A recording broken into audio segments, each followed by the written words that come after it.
ndinotora 1 pay yamunoda 1 pay chete munopesawo nekwamunofamba kwacho muchienda munongopedzisako. Yeah. Alright, iripo. Muri kuti munobva kuMount Pleasant.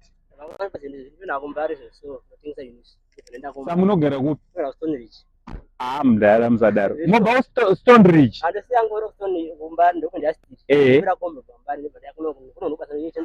Matenderera munobuda ku but muchizodzoka but ngoro yakadai inogona kukupai mari yakawanda sei? $40 of which maiunganza nhasi. But mune muchitenga imwe yachona. Alright, so roughly mungati mashandisa mari baba sa 25 inenge iri profit. Alright. Aish. Sandoya moto ngoita everyday. Mwana wamai, everyday.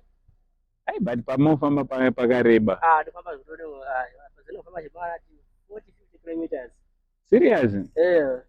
Nice. Nice, but todi zvitori nani pane kuzogara. Zvitori nani, pakanaka pakadaro. Endonzi Uncle Saint. Uncle Saint. Emonzi. Tonde mukomatoni. Munongopesawo mukomatoni. Iripo.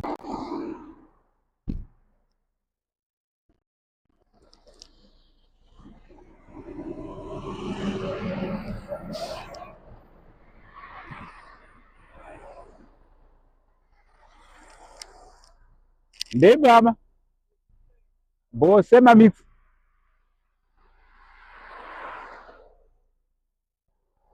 Zurufambe. Kotimbra ugare ipi mai? Raimbo wapasera. Happy.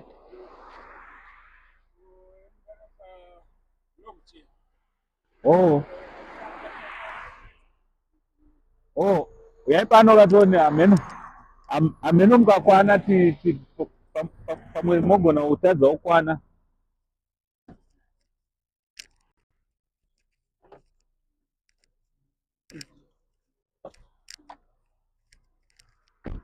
Sema mix.